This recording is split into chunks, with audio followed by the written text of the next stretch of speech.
இயேசு உங்களை நேசிக்கிறார். பிரியமானவர்களே, இந்த நாளில் ஆண்டவர் நம்மளோடு பேசும்படியாய் வேதத்திலிருந்து ஒரு 4 வசனத்தை கூட வாசித்து ஆண்டவர் நமக்கு கற்றுக்கொள்ளக்கூடிய வசனத்தின் நிமித்தமாய் காரியத்தை பார்ப்போம். அது மத்தேயுவின் புஸ்தகம் 13வது அதிகாரம் 24, 25, 26, 27 வசனங்கள் இப்படியாக சொல்லுகிறது. வேறொரு ஊமையை அவர்களுக்கு சொன்னார். பரலோக ராஜ்யம் தன் நிலத்தில் நல்ல விதையை விதைத்த மனுஷனுக்கு ஒப்பாயிருக்கிறது. ஆண்டவராகிய இயேசு கிறிஸ்து ஜனங்களுக்கு உபதேசம் பண்ணுகையில் அவர்கள் புரிந்து கொள்வனமாய் அருமையாக ஊமையாக அவர்களுக்கு காரியத்தை வெளிப்படுத்துகிறதை நாம் பார்க்க முடிகிறது. பிரியமானவர்களே, பரலோக ராஜ்யம் தன் நிலத்தில் நல்ல விதையை விதைத்த மனுஷனுக்கு ஒப்பாயிருக்கிறது. ஒரு தோட்டக்காரர் தோட்டம் வைத்திருக்கிற ஒரு எஜமானன்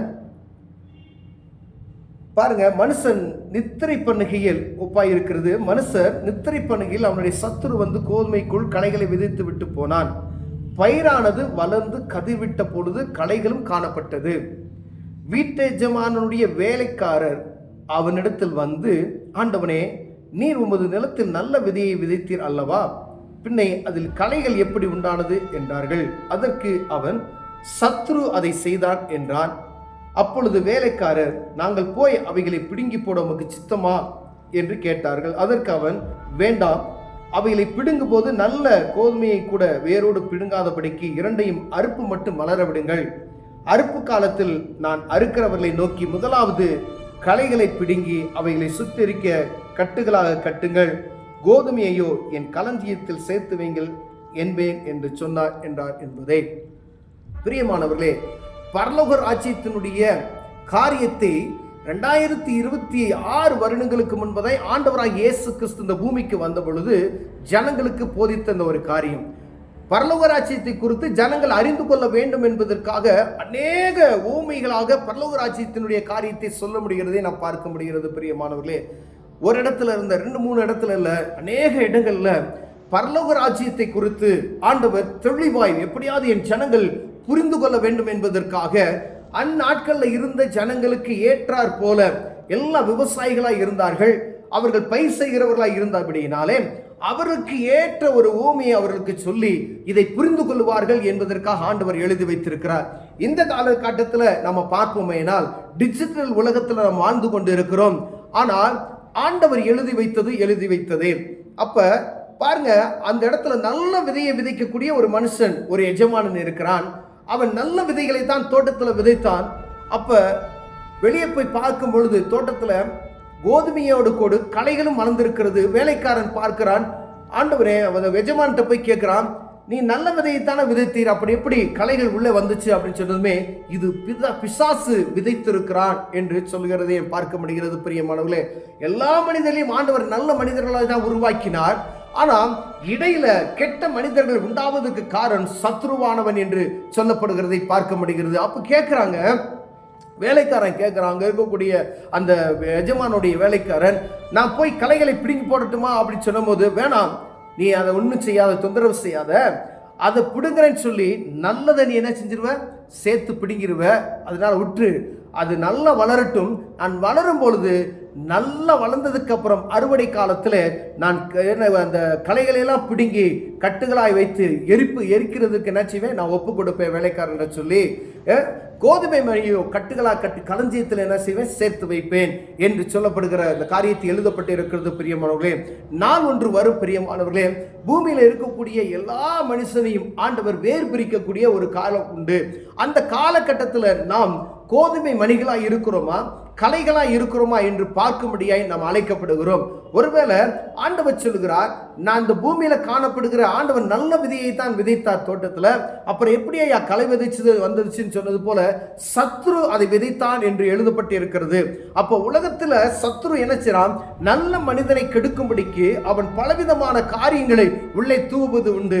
ஏதோ ஒரு அருவருப்பு, ஏதோ ஒரு கசப்பு, ஏதோ ஒரு காரியம் மனிதனை தீட்டுப்படுத்தி நல் கதிர் விடாதபடிக்கு அவனை அப்படியே அசுத்தமாக்கி விடுகிறது. பிரியமானவர்களே, ஆண்டவருடைய சத்தத்துக்கு செவி கொடுத்து அவருடைய வார்த்தைக்கு கீழ்ப்படிந்து நல்ல மனிதனாய் நல்ல கோதுமை மணியாய் நாம் இருப்போமையா, ஆண்டவர் கடைசி காலத்துல அந்த பரலோக ராஜ்யத்துக்கு ஏற்ற காரியங்களை நம்ம நடத்தி செல்வார் என்று வேதம் சொல்லுகிறது. பிரியமானவர்களே, ஒருவேளை அங்கு சொல்லப்பட்டது போல நம்ம அநேக நேரம் இதெல்லாம் பாவிய ஒரு நல்ல மனிதர்கள் பேசிக்கொள்ளும் போது இப்படியாக பேசுகிறது நாம் கேட்டு இருக்கிறோம். அவெல்லாம் நல்லா சம்பாதிக்கிறாயா, இப்படியோ இருக்கிறான், அப்படி இருக்கிறாயா, இப்படி இருக்கிறாயா, நான் வருஷம் பூரா கஷ்டப்பட்டுக்கிட்டே தான் இருக்கேன், நான் நன்மையை தான் சரி, யாருக்கு நான் தப்பு செய்யலை, பாவம் செய்யலை அப்படின்னு சொல்லுவாங்க.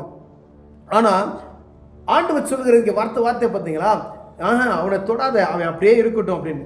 நாள் ஒன்று வரும், அவன் கட்டா மொத்தமாக கட்டி என்ன செய்வேன், அக்கினியில போடுவேன். அந்த நியாய தீர்ப்பு நாள், அதுதான் பரலோக ராஜ்யத்துக்கு போகக்கூடிய நாள்.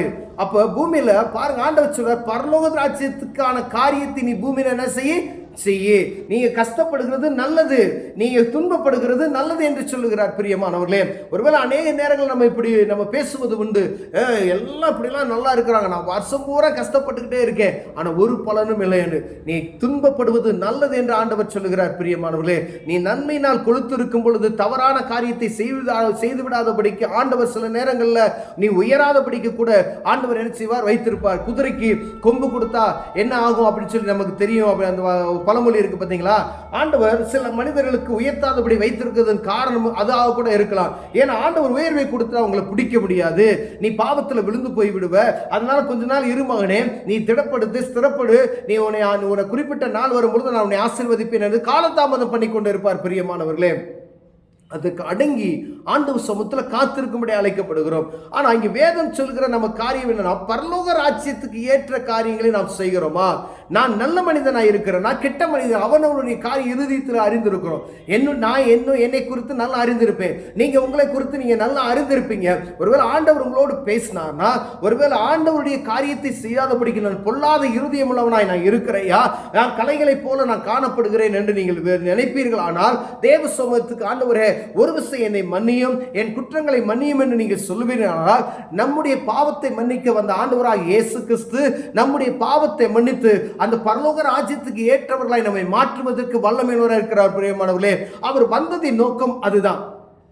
இயேசு கிறிஸ்து பூமிக்கு வந்ததின் நோக்கம், இங்கு பாவமான மனிதர்கள் நிறைய பேர் உண்டு, நான் எல்லா மனிதர்களும் பாவம் செய்து விட்டார்கள், அதற்காகவே தன்னுடைய இரத்தம் முழுவதும் மனிதனுக்காக சிந்தப்பட்டதை நாம் அறிந்திருக்கிறோமே.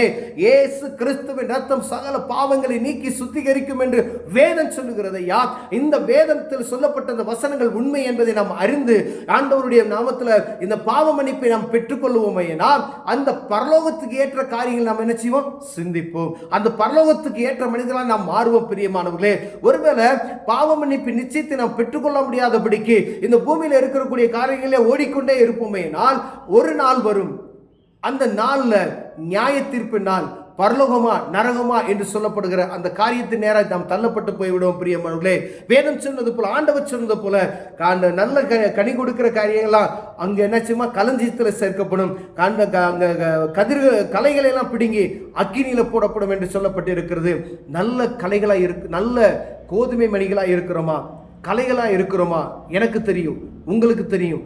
ஒருவேளை எனக்குள்ள கலைகள் இருக்கிறது என்றால் தேவ சமூகத்தில் ஒப்புரவாகி ஆண்டவரை மன்னிங்கன்னு சொல்லி கேட்டீர்களானால் ஆண்டவர் உங்களை மன்னித்து நல்ல கோதுமை கதிராய் மாற்ற வல்லமையுள்ளவர் இருக்கிறார். கண்களை மூடுவோம், ஜெபிப்போம். அன்பின் தகப்பனே, அருமையான நாளுக்காய் ஸ்தோத்திரம் ஐயா. ஆண்டவரே, எங்களை உருவாக்கின போது ஆண்டவர் நல்ல மனிதனாய்த்தான் ஆண்டவரை உருவாக்கினேன். ஆனால் உலகத்தில் காணப்படுகிற ஆண்டவரே அநேக காரியங்களும் எங்களை தீட்டுப்படுத்தி விட்டது. ஆண்டவரே, எங்களை பரிசுத்தமாய் மாற்றுவீராக. இந்த பரலோகத்துக்கு ஏற்ற காரியங்களை சிந்திக்கிற கிருபையை தாங்க, எங்களை சுத்தவான்களாய் மாற்றுங்க. இயேசுவின் நாமத்தில் பிதாவே, ஆமென்.